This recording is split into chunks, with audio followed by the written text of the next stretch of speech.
ሰላም ጤና ይስጥልኝ የበእኛ ቤተሰቦች፣ ዛሬ ረጅም ጊዜ እንጠቀምበታለን ለሀገርም ይጠቅማል ብለን ያሰብነውን ፕሮጀክት ያው እኛ ሀገር አሁን ባለው ሁኔታ ምን ታውቃለህ ሳይሆን ማንን ታውቃለህ ነውና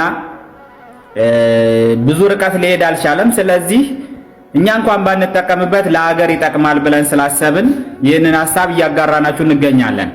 ሀገራችን ላይ በአሁን ጊዜ 40-60 ትልልቅ ህንጻዎች እየተገነቡ ነው። የመኖሪያ ቤት እንደመሆናቸው መጠን አብዛኛውን ጊዜ ለእሳት አደጋ የተጋለጡ ናቸው። ለዚህ ደግሞ መጠባበቂያ ወይ ደግሞ ለደህንነቱ ተብሎ የተሰሩ ነገሮች the only thing fire exit ወይም ደግሞ ሁለተኛ ደረጃ አላቸው። ከዚህ በተጨማሪ ግን ለእሳት አደጋ መቆጣጠሪያ የሚሆኑ ተጨማሪ ነገሮች አልተሰሩም። የኛ ሐሳብ የነበረው የእሳት አደጋ ማጥፊያዎችንና ስልጠናን በመስጠት ለህብረተሰቡ እሳትን በቀላሉ እዛው የተነሳን በአጭር ጊዜ ውስጥ የሚያጠፉበትን ሐሳብ ነበር ያመጣ ነው።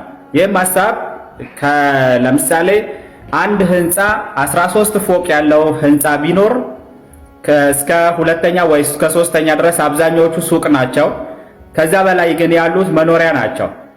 በፍሎር አንደኛው ዊንግ 4 ቤት በሌላኛው ዊንግ ደግሞ 4 ቤት አለ። እነዚህ ማለት ፐር ፍሎር 8 ቤት አለ። 8ቱም ቤት ለሚነሳው እሳት አደጋ ምንም አይነት የእሳት አደጋ ማጥፊያ ነገሮች እዛ ጋር የሉም። የኛ ሐሳብ የነበረው ምንድነው በእያንዳንዱ ፎቅ ላይ በእያንዳንዱ ፍሎር የእሳት ማጥፊያዎች እንዲቀመጡ ማድረግና ሰዎችን በእሳት አደጋ ጊዜ እንዴት አድርገው ራሳቸውን ማዳን ወይ ደግሞ ማውጣት እንዳለባቸው ስልጠና እስከ መስጠት ድረስ ነበረ። ይህ ነገር እኛም ባንጠቀምበት በመንግስት ደረጃም ሊሆን ይችላል፣ በግለሰብ ደረጃ በእያንዳንዱ ፍሎር በእያንዳንዱ ኮንዶሚኒየም እነዚህ የእሳት አደጋ ማጥፊያዎች አስፈላጊ ናቸው ብለን እናምናለን።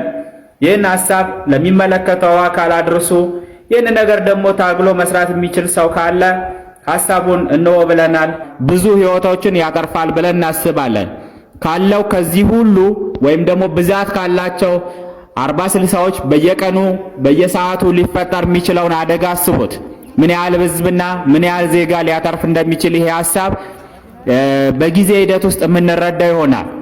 ይህንን ሐሳብ ግን እባካችሁ ለሚመለከተው አካል ወይም ደግሞ ይህን ነገር መስራት ለምትችሉ ሰዎች እባካችሁ ተጠቀሙበት።